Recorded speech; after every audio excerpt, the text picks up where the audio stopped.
Welcome to SapioStick Bedtime Stories. There is a dictionary that loses one word every night. Not ordinary words. You will never open it and find that chair has gone missing, or Tuesday, or rain. This dictionary only contains words for feelings, thousands of them. Feelings so specific you didn't know they had names. The peace of hearing rain begin when you're already safe inside.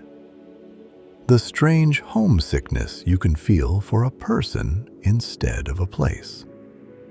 And the dictionary follows one rule, only one.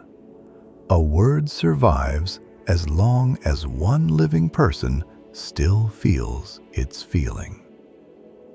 The night the last person on earth who ever felt that feeling dies, the word fades off the page, and it does not come back. So before we begin, I have a question for you. Carry it with you through the whole story tonight, all the way to the end. Have you ever felt something you couldn't find a word for? Hold on to that feeling, the one that's only ever lived behind your ribs, unnamed. Because tonight, we're going to find out what it's waiting for. June worked the night shift at the city library.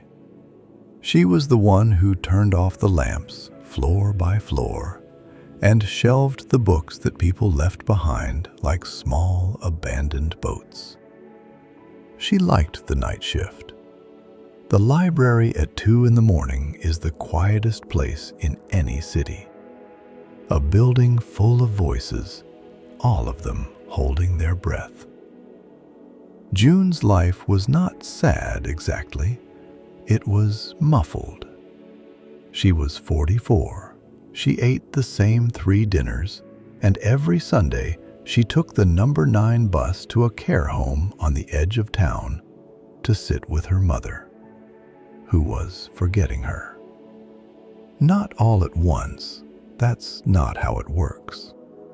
Her mother was losing words the way a coastline loses ground. First, the rare ones. Then the names of things. Then the names of people. Then, one Sunday in October, June's name. Her mother looked at her warmly, politely, the way you look at a kind stranger on a train. June smiled through the whole visit. Then she rode the number 9 bus home, staring at her reflection in the dark window. And she noticed something frightening about herself. She couldn't say what she was feeling.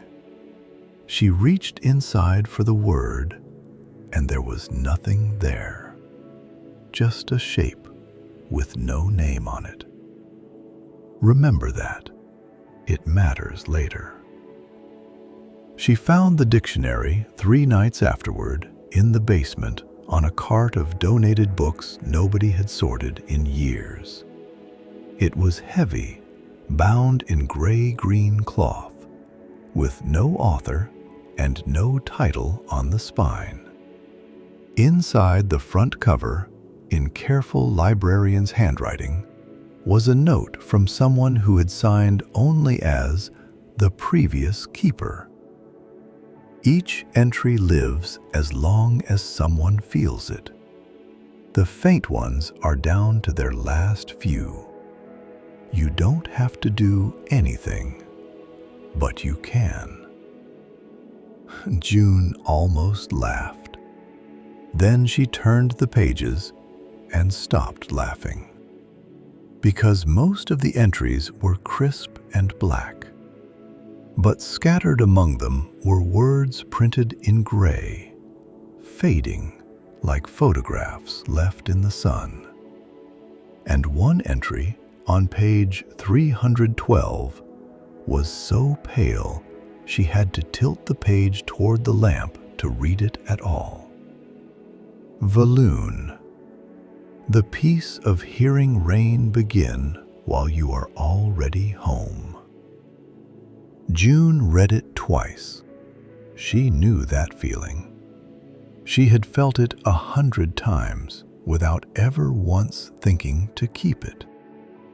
And 2 nights later, when rain started against the library's tall windows, June did something she had never deliberately done in her life. She stopped. She put down the books, and she felt it on purpose, fully. The rain, the warmth, the safety, all of it. The way you'd hold a bird you'd been asked to keep alive. When she checked page 312 the next night, the ink of Valoon had darkened. Just slightly, but it had darkened. You can guess what June did next. Be honest, you would have done it too. She became a keeper of dying feelings. Every night, she patrolled the pages the way she patrolled the shelves, looking for the pale ones. And every day, she went out into her muffled gray life and practiced them. Andrel, homesickness for a person. She fed it by taking out an old photo of her father and letting herself miss him properly instead of quickly. Tessellé, the particular joy of sitting in someone's kitchen while they cook for you. Nearly extinct. Who has time to be cooked for anymore? June invited herself to her neighbor's kitchen. An old man named Mr. Okonkwo, who made stew on Fridays. She sat on his wobbly stool, and she felt it. And 3 floors below the city, in a basement, a word got a little darker. And here is the part no one warned her about. June came alive.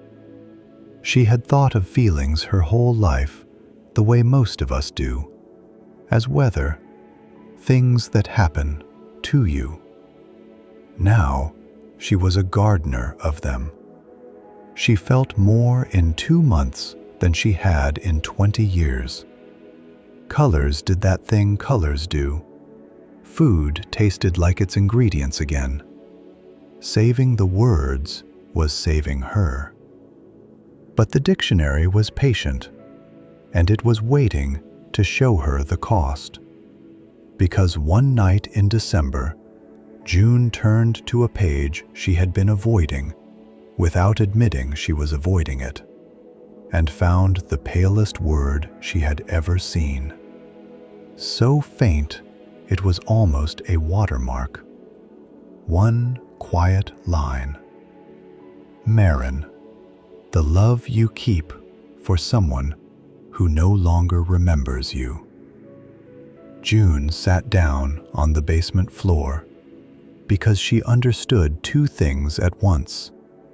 First, this word was down to its very last feeler, perhaps its last few on the whole spinning earth. And second, the reason it was dying in her hands. June had been starving it.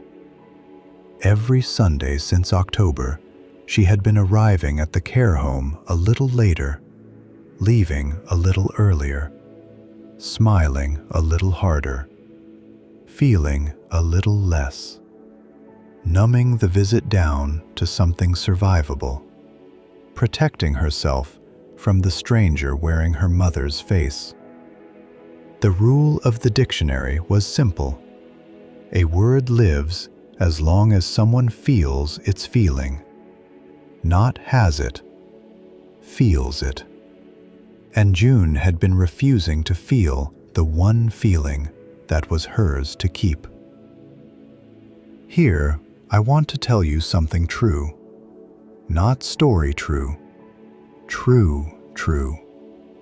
Neuroscientists at UCLA once put people in brain scanners and showed them distressing images. When the people simply looked, the amygdala, the brain's alarm bell, rang loudly. But when they were asked to name what they felt, to put the feeling into words, something remarkable happened. The alarm quieted. Naming the feeling changed the feeling. Researchers took to calling it, "Name it to tame it." And it goes deeper. Psychologists have found that people differ enormously in what's called emotional granularity, how many distinct feelings they can tell apart. Some people know only good and bad. Others can distinguish disappointment from discouragement, from homesickness, from grief. And the people with more words don't just describe their lives more precisely, they live them more precisely. They recover faster. They are measurably less alone inside their own experience. Which means the dictionary in June's basement isn't really magic at all. It's just the truth wearing the story.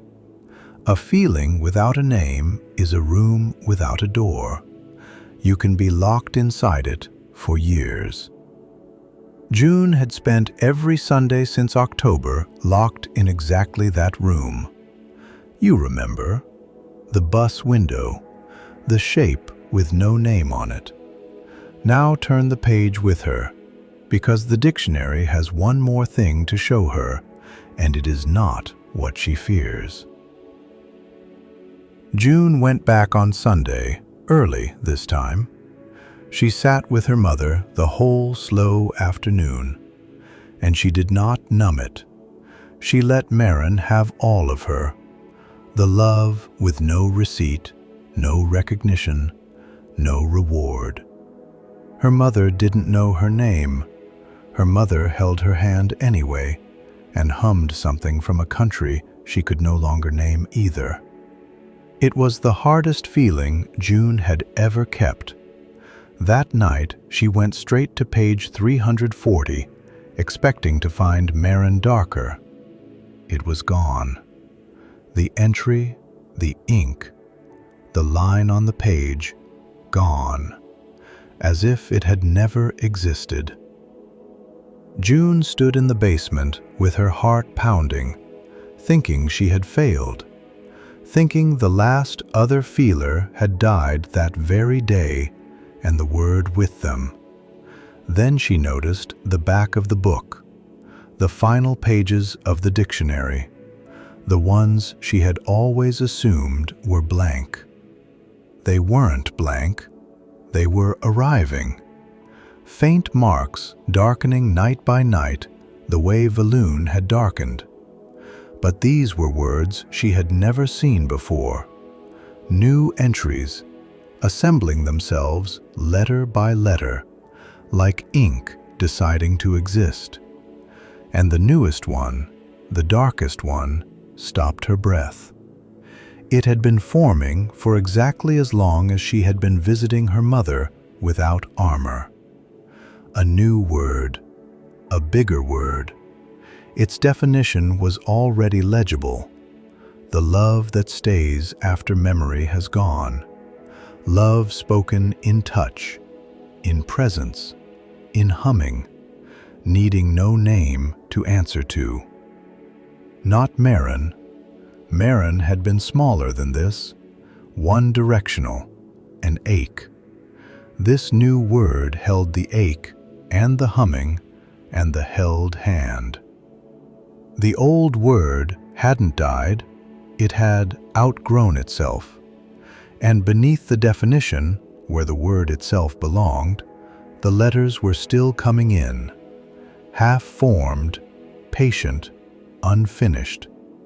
Because here is what the previous keeper's note never explained. Here is the real rule.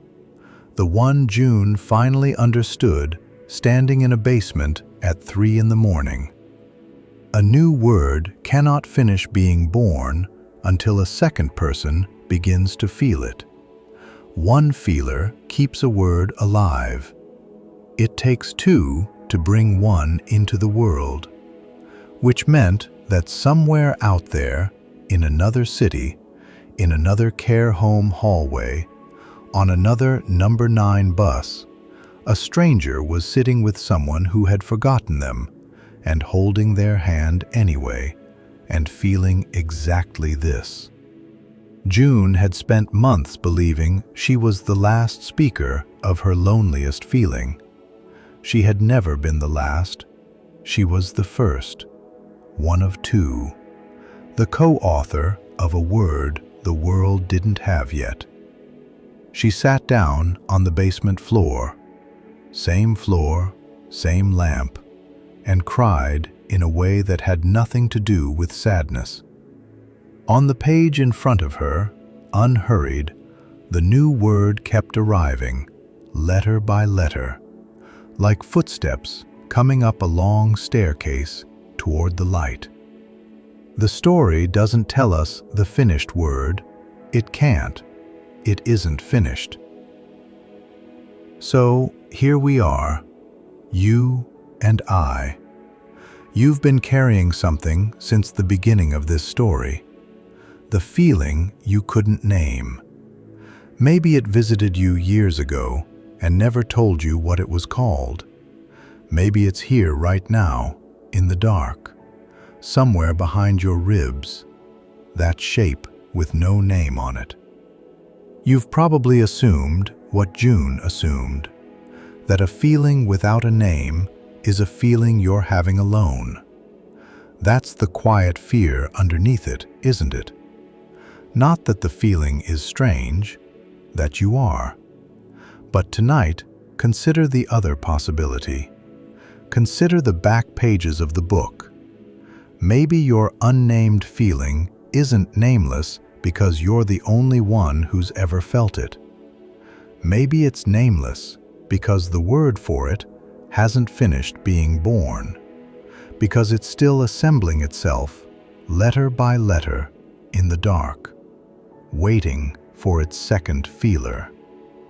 And so, as sleep comes to collect you, I'll leave you with this. What if the loneliest thing you have ever felt is simply a word that isn't finished yet, and somewhere out there, tonight, its other author is falling asleep too? Sleep well, and I'll see you tomorrow night.